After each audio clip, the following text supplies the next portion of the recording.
Hi students, today in continuation with the last session, today I will be talking about the methods of measurement of blood pressure. So which are the various methods which we use for the measurement of blood pressure? Mainly we have direct and indirect method. So here direct method, in this case a cannula is placed directly into the artery and with the help of a mercury manometer it is being measured, and this is mainly done in experimental animals. And second one is the indirect method, which we commonly use for the measurement of blood pressure. This is done by using an instrument which is called as sphygmomanometer.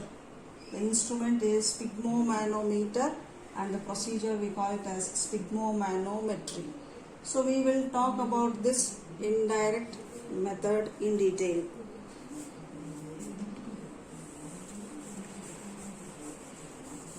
Now before going to the procedure, how to measure the blood pressure,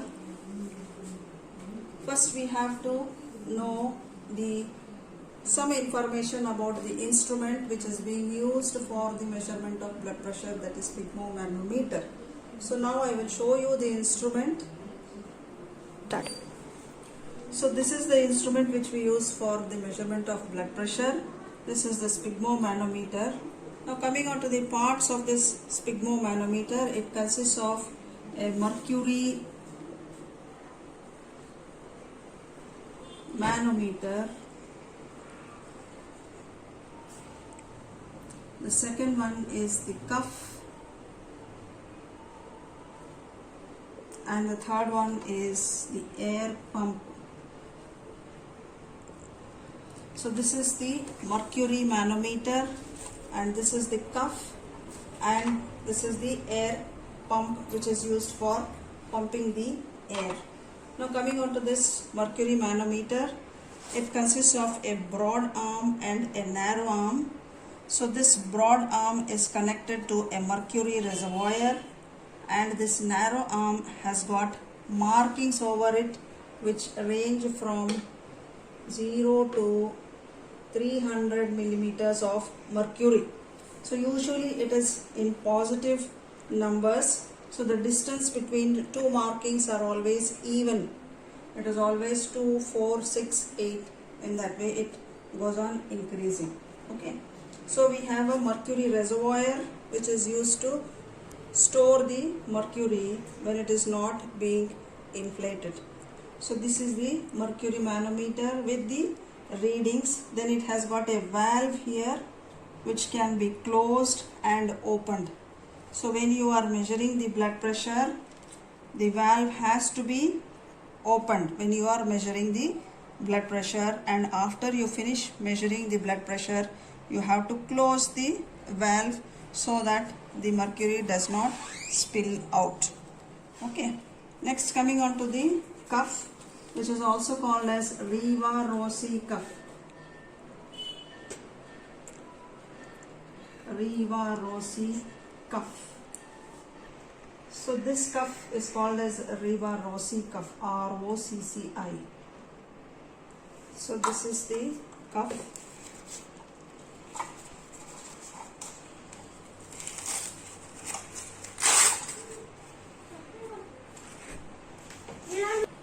So this is the Riva-Rossi cuff, which is tied in the arm for the measurement of blood pressure.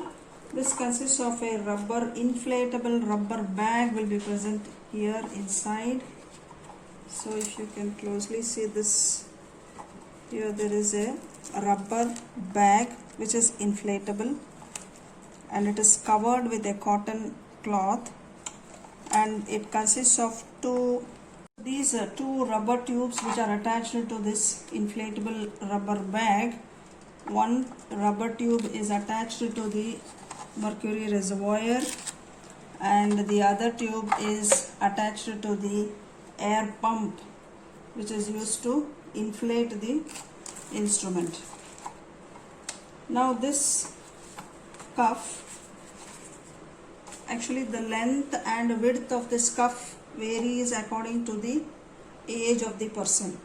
So normally what we use in adults, it is around 12.5 centimeters, and in case of children it is depending upon the age. Up to 5 years we use 4 centimeters width, 8 years 8 centimeters width. So like that it varies according to the age of the person.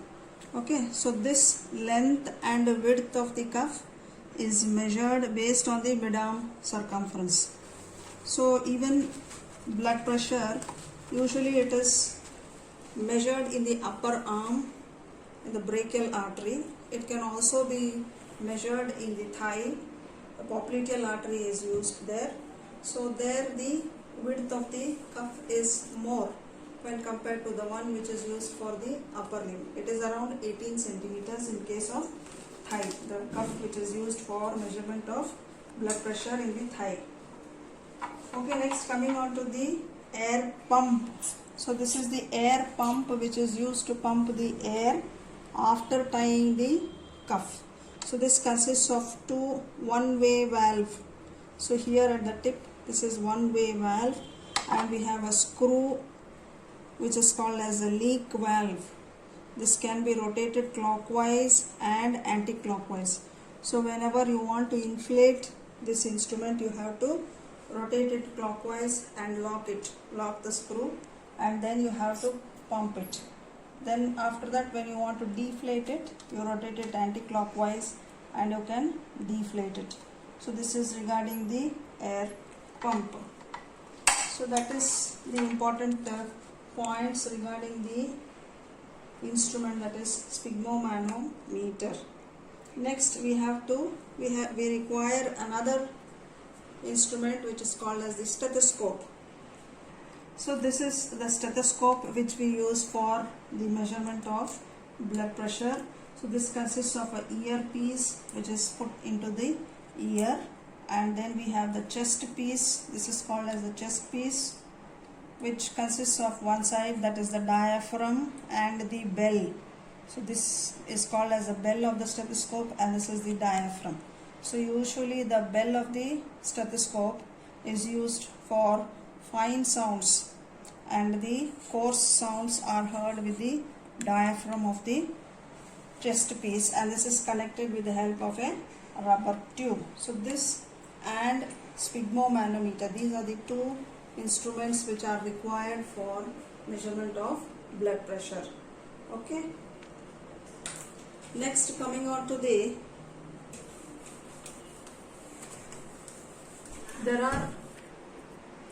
so before recording the blood pressure, there are certain prerequisites which one has to follow.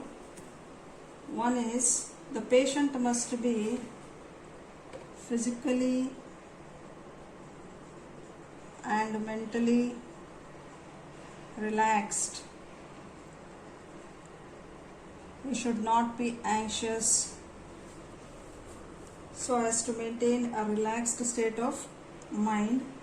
This is the first prerequisite. You ask the person to sit for some time, either 5 minutes, so that the condition of the patient will be normal. Second prerequisite is the recording is done either in sitting or lying down position. The BP is recorded either in sitting or lying down position. The mercury level must be at 0. So this also one has to check before starting the measurement of blood pressure. The mercury level should be maintained at the level of 0. The instrument must be kept at the level of the heart. So this also is an important point. Instrument should always be kept at the heart level, so as to avoid the effect of gravity.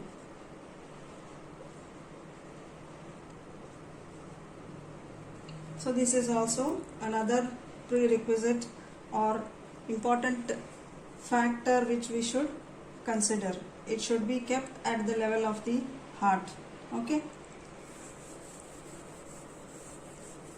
Now coming on to the methods. Mainly we have three methods. First one is the palpatory method.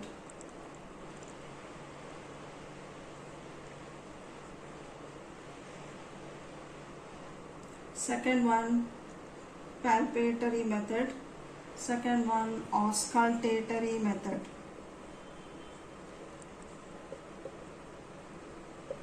And third one is oscillatory method. So mainly these two methods we follow, that is the palpatory method and the auscultatory method. Okay, so now first we will talk about the palpatory method. So the first one, that is the palpatory method.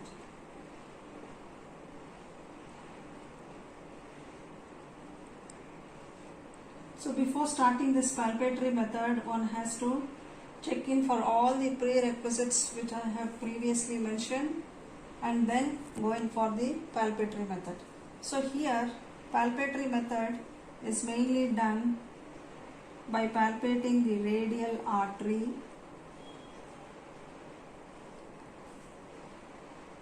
Initially what we do here is we tie the cuff of the sphygmomanometer onto the mid arm. So it is tied on the mid section or mid portion of the arm, about 2 inches above the cubital fossa. So this has to be kept in mind. It should not be tied at the level of the cubital fossa. About 2 fingers above the cubital fossa, you have to tie the cuff. It should neither be too tight nor too loose. It should just be sufficient so that you can insert 2 fingers. The tightness should be maintained. Here importance is given to the tubes. These tubes are placed on the medial side of the tendon of the biceps muscle. So you have to palpate the tendon of the biceps muscle and place the cuff in position. So what is the principle we follow here? The principle followed here is when you inflate the cuff, because of rising pressure in the cuff, the brachial artery is occluded. So mainly here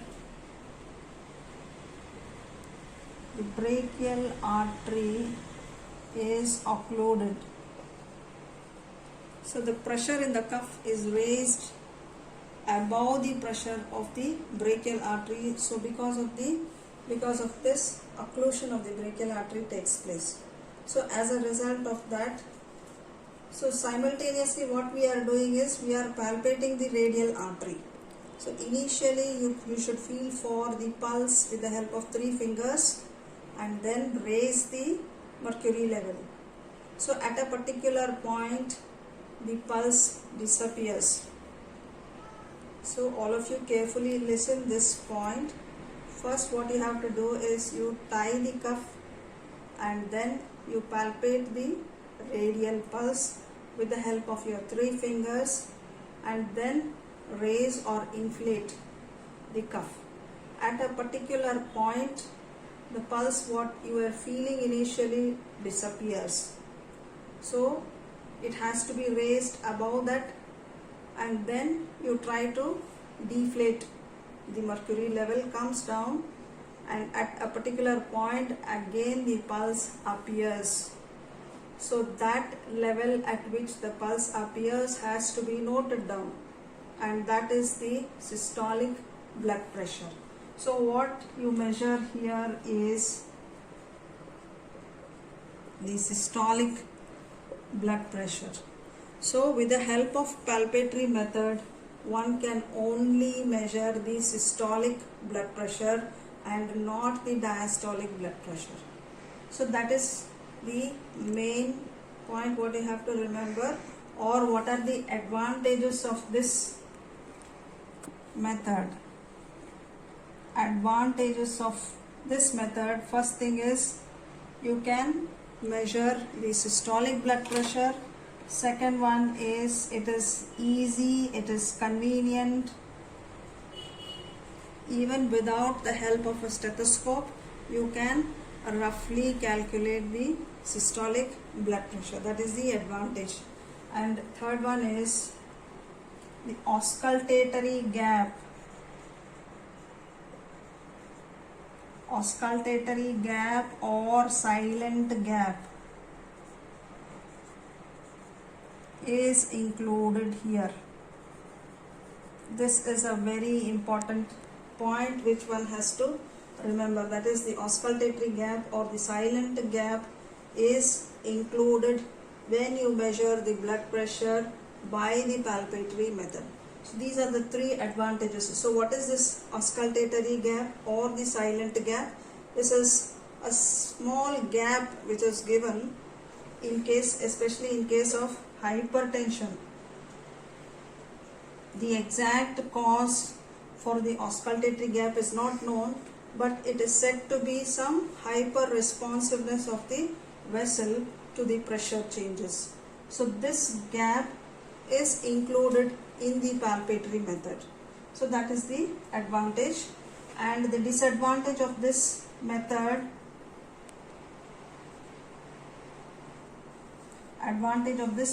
is diastolic blood pressure cannot be measured. So that is the disadvantage of this method. So initially, after taking all the precautions, the patient is kept calm either in sitting position or in lying down position. Palpatory method is done. No need of stethoscope for this method. Only the sphygmomanometer is sufficient. And these are the advantages and disadvantages of this method.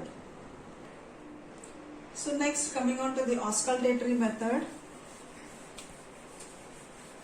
So one thing what you have to remember here is, when we are given this experiment in our practical exams, one should remember that the palpatory method should always be done first before doing the auscultatory method. Don't directly go in for auscultatory method, because this includes the auscultatory gap also. Palpatory method includes the auscultatory gap. That is the reason why we have to first do the palpatory method and then go on to the auscultatory method. Do not directly do the auscultatory method. Okay. Second one, the auscultatory method. So here, as the word itself suggests, that it has to be auscultated. So with the help of a stethoscope, we need a stethoscope here. So here also the procedure similar to that of palpatory method. So first what you do is, whatever steps, whatever precautions you are following for palpatory method, the same thing has to be done here. So first you do the palpatory method. So you will roughly get an idea about systolic blood pressure. Then use a stethoscope and going for auscultatory method. So here what you have to do is, same thing what you do for palpatory method. You place the diaphragm of the stethoscope. The diaphragm of the stethoscope has to be placed. So which artery we use here? We use the brachial artery. Placed on the brachial artery. This is in relation to the tendon of biceps muscle.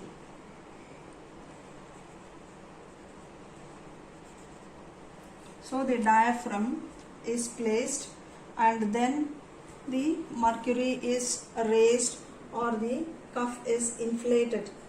So here also the same principle. The pressure in the cuff tries to occlude the brachial artery, and at one particular point the sounds disappear. You will be able to hear the sounds with the help of a stethoscope. So here mainly what we have to use is a stethoscope. So you will be able to hear the sounds with the help of a stethoscope. At one particular point, as you keep on rising, these sounds disappear. So after that, just go a little bit higher, that is about 10 to 20 mm of Hg, and then come down again, deflated. So at that same point again the sounds reappear. Try to note down that point, and that will be your systolic blood pressure. So reappearance of sounds is the systolic blood pressure. So this systolic blood pressure, as you keep on deflating, at a particular level the sound disappears. All of you note this. Disappearance of sounds, and that is our diastolic blood pressure. So that is how we can calculate both systolic as well as diastolic blood pressure with the help of this auscultatory method. So here also we have certain advantages and disadvantages.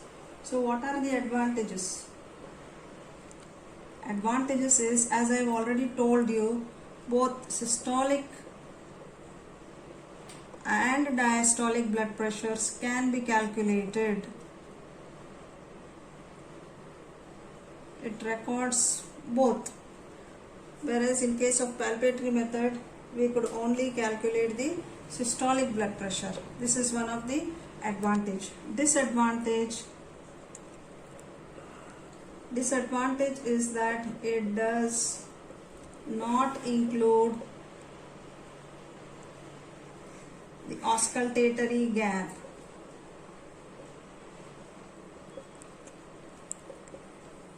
Auscultatory gap or the silent gap. So this has to be included. That is the reason why first we go in for palpatory method and then go in for auscultatory method, so as to include this auscultatory gap. Otherwise the readings will be not accurate. There will be some error if we directly go in for auscultatory method. So that is the advantages and disadvantages of this method. So similar precautions has to be taken in case of auscultatory method also. Now coming on to the sounds which are heard during this auscultatory method. So here it is called as Korotkov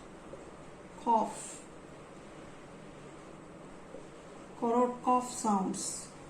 So these pressure sounds which are heard during the auscultatory method with the help of stethoscope is called as Korotkov sounds.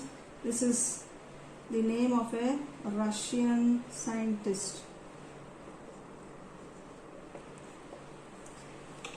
Okay, so now this Korotkov sounds are of 5 phases. So 5 phases are present. So here we have phase 1, 2, 3, 4 and 5.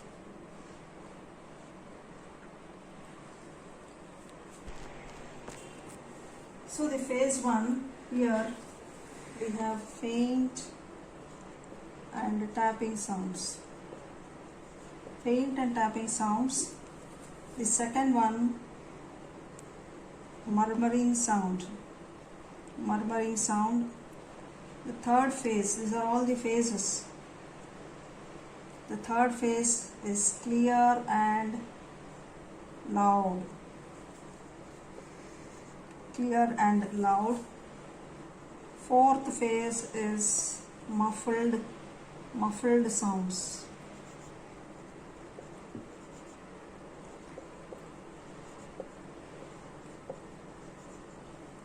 And the the fifth one is disappearance of sounds.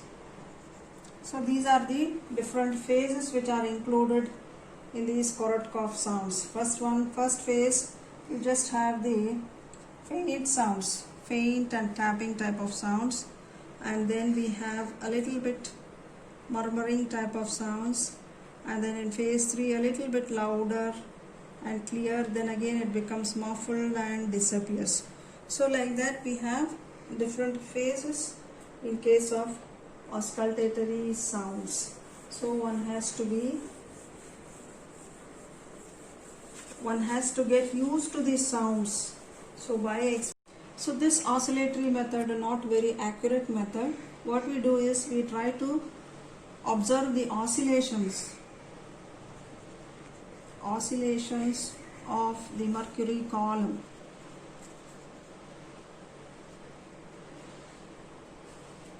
So the oscillations when it starts, that is considered as the systolic blood pressure, and the site where it disappears is considered as the diastolic blood pressure. But the blood pressure measured using this method is not very accurate, hence we usually don't follow this method.